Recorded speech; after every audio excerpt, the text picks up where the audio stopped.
Why 2/3 of all witches were acquitted at the witch trials. What do we know about witch hunts? There are many myths and misconceptions about them. Here are some of them. Myth number 1. Only women were executed as witches. Across Europe, around 6,000 men were executed for witchcraft. They made up 10 to 15% of the total. In Elizabethan England, there were 270 witchcraft trials. 247 of them were of women, and 23 were of men. During witch trials in Salem, men were not exempt from suspicion. Myth number 2. All witches were burned at the stake.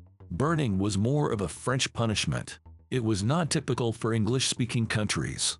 Witchcraft was a felony in both England and its American colonies. Therefore, witches were hanged, not burned. However, witches' bodies were burned in Scotland, but they were strangled to death first. Myth number 3. Once accused, a witch had no chance of proving her innocence. The total number of people tried for witchcraft in England was no more than 2,000. Only 25% of them were found guilty and executed. Most judges were highly skeptical about the existence of magical powers. They saw the whole thing as a huge con trick by fraudsters. Many others knew that old women could be persecuted by their neighbors. The only reason for that was that they weren't very attractive. Myth number 4.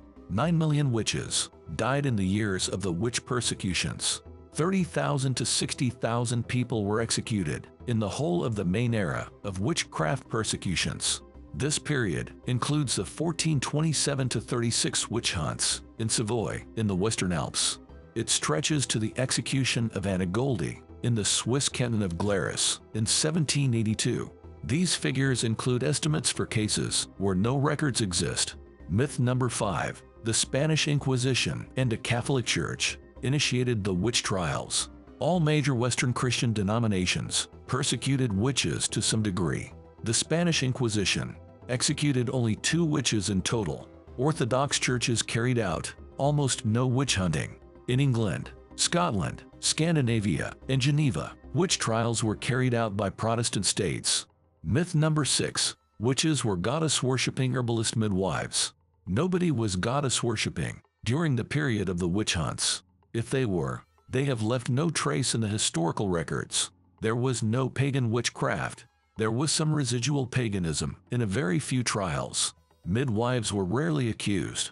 Instead, they were more likely to work side by side with the accusers. They helped them to identify witch marks on the body. Myth number 7. Horrible ingredients were used for a witch's potion. Shakespeare popularized phrases such as toe of frog and eye of newt, but these ingredients aren't as literal or as disgusting as they seem.